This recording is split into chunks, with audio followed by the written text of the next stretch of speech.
from giving Liverpool a guard of honor to putting up a show, putting up a performance that saw Chelsea get all the 3 points, scoring 3 goals against Liverpool's 1 goal. It was just a beautiful performance, and that performance cannot go without mentioning Romeo Lavia. Lavia played a huge role in this game, as I want to tactically analyze this Chelsea game. Now, when you look at this tactical board, you notice how Maresca usually like to set up his team. His wingers starting high and wide, his forward pushing higher, 2 twin tens in Enzo and Palma, with Palma moving back to his right position and Enzo into his left position. Then Caicedo inverting from that right back position alongside Romeo Lavia.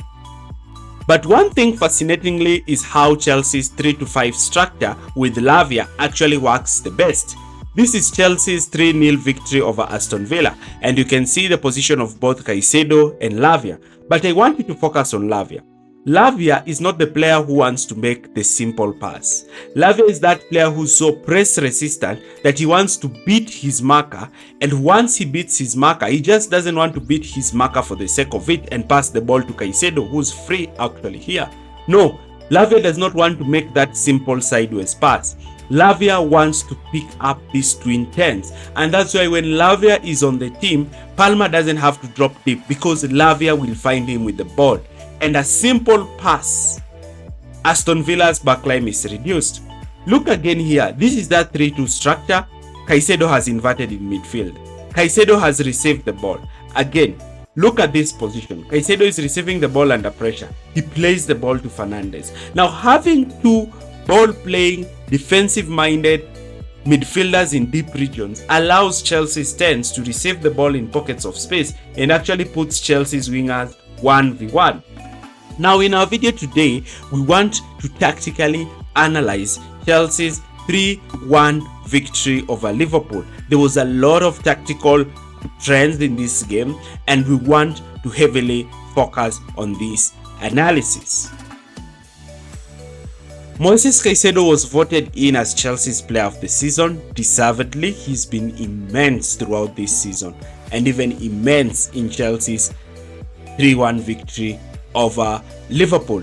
But let's look at the lineups that Maresca picked. Maresca started up with a 4-2-3-1, or what was a 3-2-5 on paper. Madueke down the left with Neto hugging the touchline. With now we have Fernandes and Palma in the half space regions, Caicedo and Lavia in that double pivot, and then Cucurella playing slightly deeper. On the other hand, Arne Slot started with a 4-2-3-1 structure with Endo coming in for McAllister. We are also seeing Harvey Elliott starting in ahead of Szoboszlai, but overall it was a strong team for Liverpool, and Kwanzaa starting in ahead of Konate. But Liverpool came to try and win the game, and we saw that, but there's a way Chelsea limited them. But there was also some key things in this game, as Cole Palmer actually had an assist and actually scored a goal, and we started to see the glimpses of the Cole Palmer that we saw earlier on in the season, a Cole Palmer who's much more dynamic and a threat. But this game was won in midfield, and that midfield was the bossing of midfield by Caicedo and Romeo Lavia, and that's what we're going to talk about. Now, before we start even any analysis, do not forget to like, share, and subscribe to our channels for more videos like this. We have 2 channels. Now, Maresca's tactical ideology for this game was superb. From the lineup, whenever I saw the lineup, I knew this is a strong team, and we were expecting a strong performance from Chelsea, and that is what we got. Now, let's start with Chelsea in possession, though Chelsea had the least possession, and this can be attributed to Chelsea going ahead earlier on in the game and having to contain Liverpool throughout the game. So how did Chelsea actually do it? Now, because Chelsea and Maresca would like to set themselves up in that 3-2-2-3 structure, Liverpool always knew how to counter this structure, and I keep on saying this, and that is moving into a 4-4 structure, using the forwards to cover the deeper pivots and using the wide players to cover the wide center backs. Now, this structure was both a blessing to Liverpool and also their biggest downfall, because now Chelsea in some instances could push Sanchez deeper, looking to bring on Sanchez and an extra outfielder. But one thing in particular is how and the position of Lavia, as Lavia was playing closer and closer towards the centre backs. You can see in this case, Caicedo has been marked. Lavia is coming closer to receive the ball, and Lavia's movement was the key in this game. Lavia moves directly. Here again, you can see Caicedo is starting at a right back position, but Lavia is the one who's dropping deep, and Fernandes has dropped deep here. Now, Lavia was looking to move constantly to receive the ball directly from the centre backs. The main aim of Lavia is that he knew very well that he could outmaneuver Elliott, because he's so press resistant, and actually find an opportunity to carry the ball forward for Chelsea. And this is how Chelsea scored their first goal. Lavia is intensely pressed by Harvey Elliott.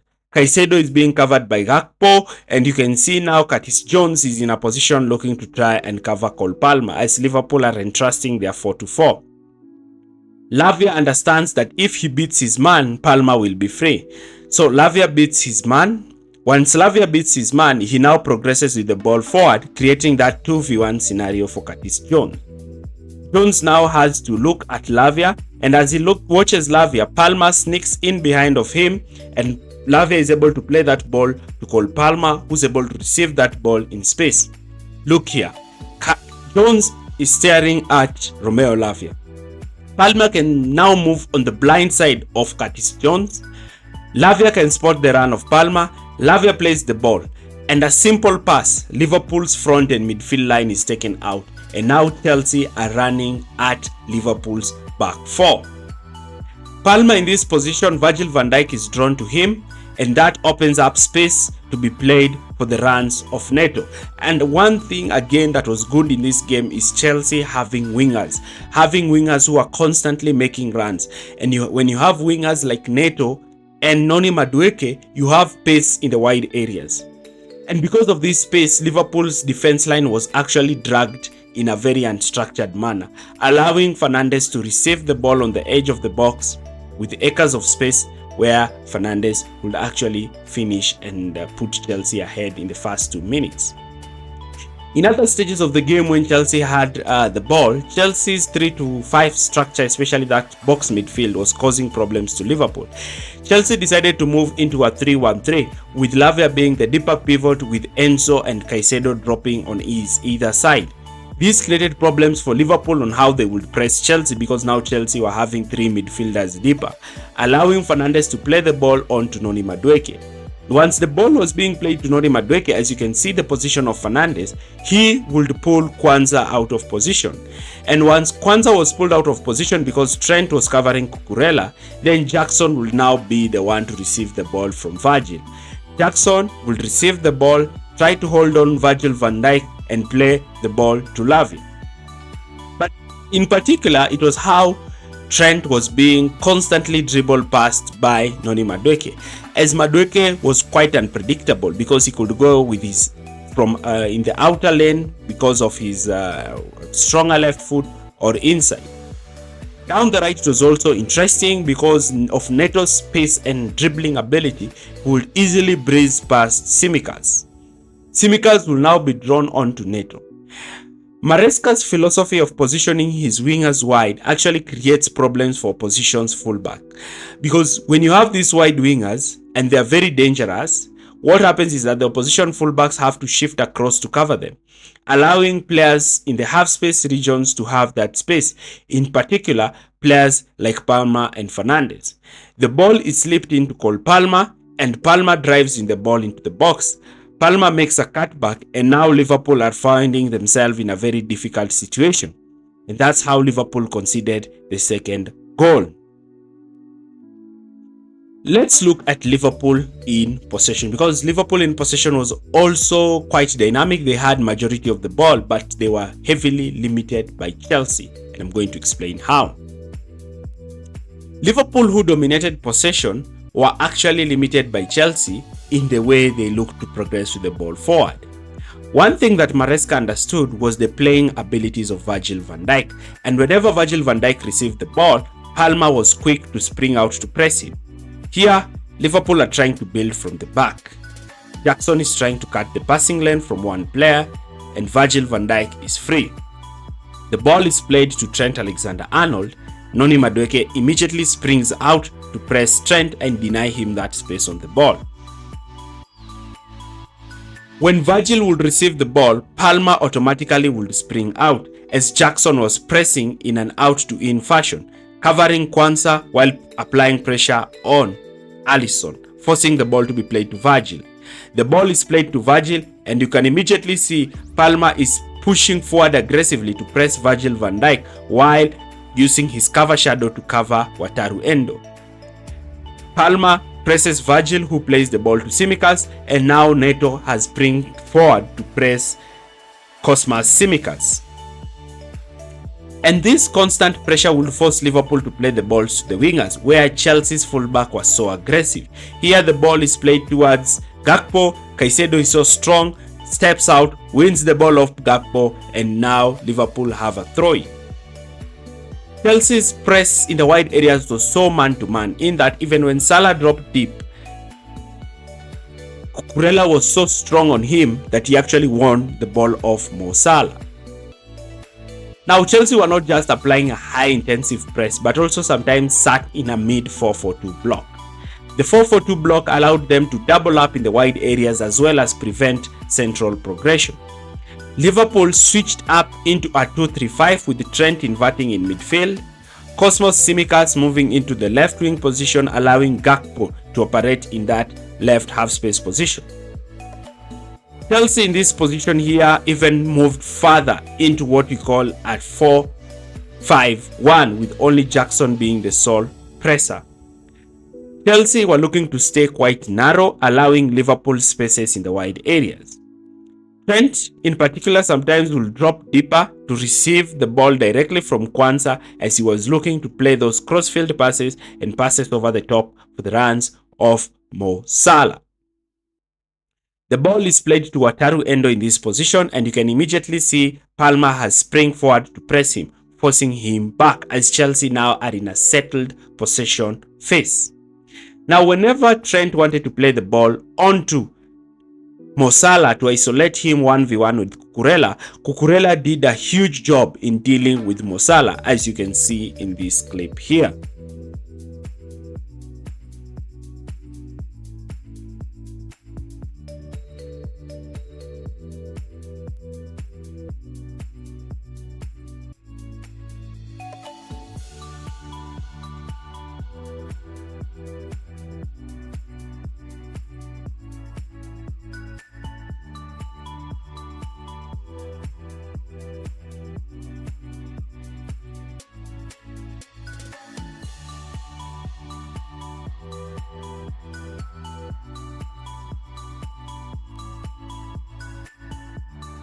Now, in this situation, Cucurella sometimes would win the ball off Mo Salah and play the ball to Noni Madueke, and Chelsea could turn an attacking defensive situation on their side to an attacking situation for them by having that intense counter press.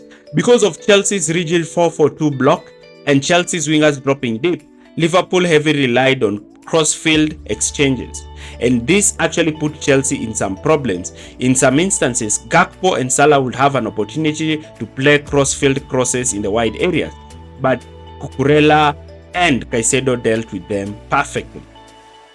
Cole Palmer, we saw the Cole Palmer that we saw in the earlier stages of the season, very composed, very agile, and a player who scored and broke his goal drought. This win was very crucial for Chelsea Football Club, who are eyeing to get that top 5 finish and qualify for the Champions League.